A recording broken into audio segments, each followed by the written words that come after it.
So you're dealing with some writer's block, or beat block as producers like to call it. Today I'm going to take you through 5 different ways to help me get through it, and hopefully some of these techniques will help you. Let's get to work.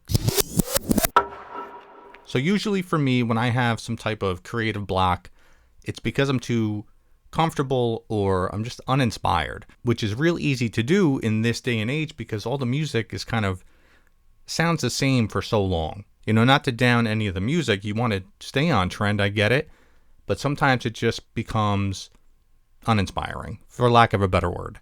One of the best things you can do, regardless of beat block or not, is go outside of your genre and see what other artists are doing. Now, I don't just mean go listen to the rock station if you're a hip hop producer and try to get inspired.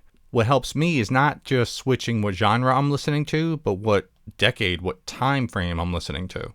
There's a website called radio.com. It's radio with 5 O's. Maybe it's radio. I'm not sure. Either way, the site's dope. So essentially what you can do is pick any country and any decade, and there's different filters you can play with too that will randomly play a song from that country in that time frame. So right now I'm in Algeria in the 1940s. The sample is kind of dope. Hold on. See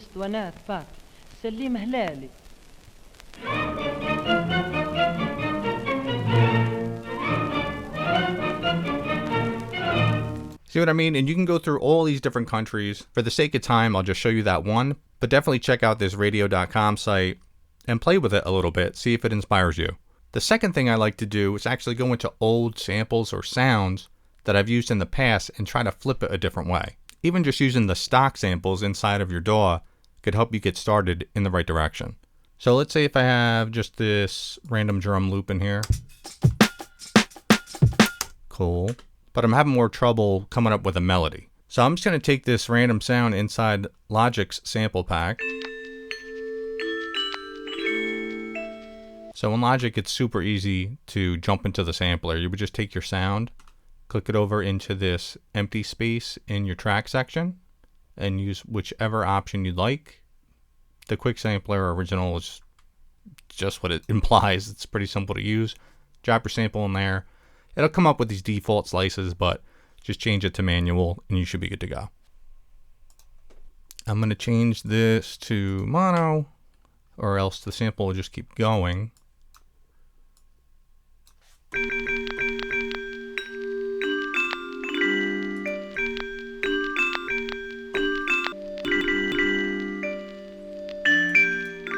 Alright, his chops are decent, so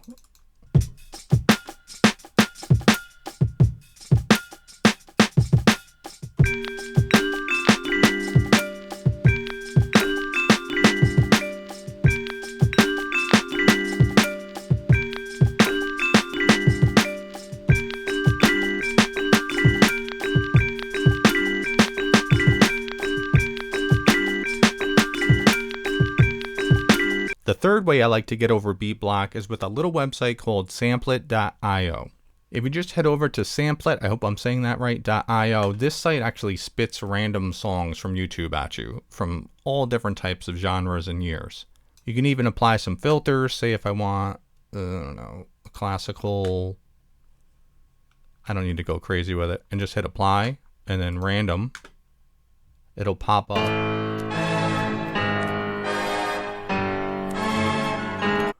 That's pretty dope. If you don't like that, you can keep randomizing, hitting this randomizer button, and it will throw out more songs at you. The cool thing about this site is that if you do go from sample to beat to record and you have to release and clear the song or clear the record, it gives you the metadata. It'll give you the writer's information and the copyright holder information if you follow these links into the Discog, or even whatever information you can find online on Spotify. Usually have the copyright holder, who you would need to get a hold of. Well, not necessarily you, but whoever is publishing the new song. It would give information to them to be able to clear the sample. The fourth way I like to get myself out of my own way is actually this website called chord.com. Kind of a mouthful, but it's very useful. It is an AI music generator site. There's stuff you can do with it that you and I probably wouldn't use, but there is a useful way to use it to get your beat block out of your way. What I like using it for is randomizing a melody. So I didn't put anything in this section here. I didn't even write this. This was just the default that it opened to. But you can write, brass section in A major with strings, something like that. And it will spit out a chord progression for you. I don't necessarily like just exporting that. While you can export the MIDI or the wave, whatever you're making. I kind of like to use it as a teaching tool to teach me different chords and different chord progressions. Let me show you what I mean. So if I just play this through,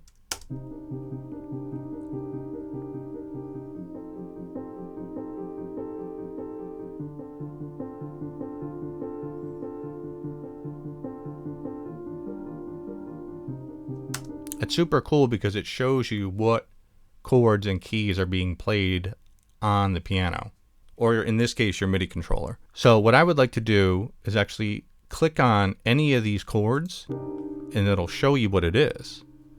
So now I can go into my DAW. I just closed it. Go into whatever sound, right?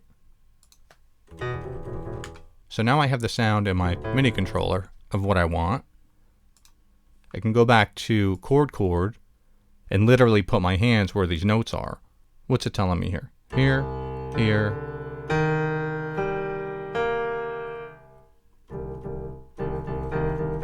So you don't necessarily have to play this whole chord progression through. It can kind of just get your juices flowing to be able to finesse the keyboard in a different way that you weren't before.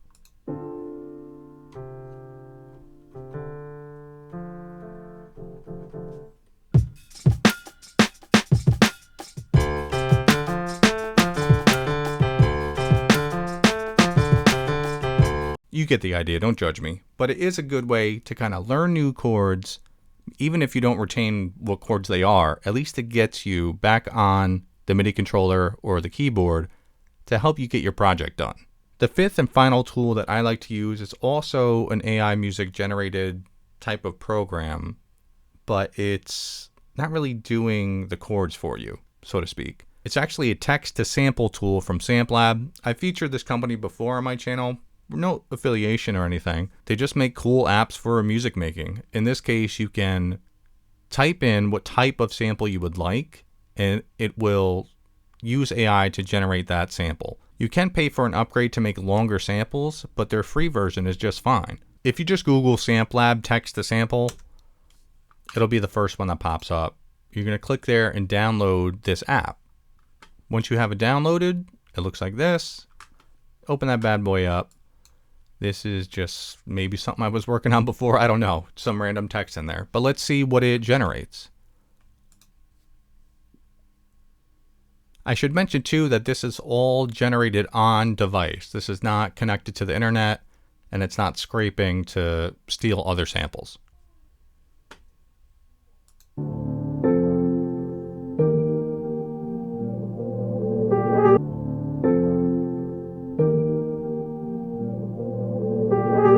So now that I have this little bit of a sample, I can either ask the program to continue this audio. It'll probably continue it from here, or you can adjust that and generate more. It actually generate another sample, or you can just take the one that you have and download it to your computer and throw it in your DAW. So I'm going to just take this first sample that it did. I can literally click and drag this out here, and it makes it a wave. So now that I have this sample, we can go back to this little drum loop I was using before. I'm going to click and drag this over just to get it into the DAW. Then I'm going to put it in the sampler and see what we can do with it. Let me just change this to manual because I want to make the cuts myself. Oh. Always put that to mono.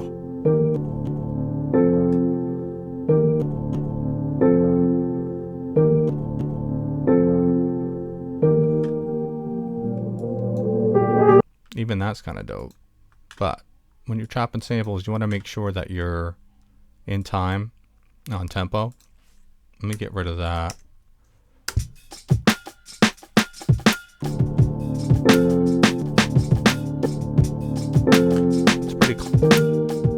It's pretty close, but not perfect.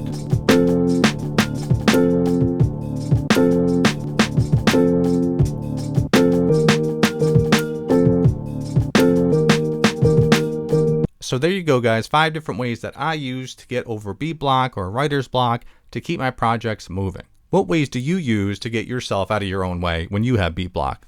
Leave it down in the comments, like and share this, subscribe if you like this type of content, and I'll see you on the next one. Peace.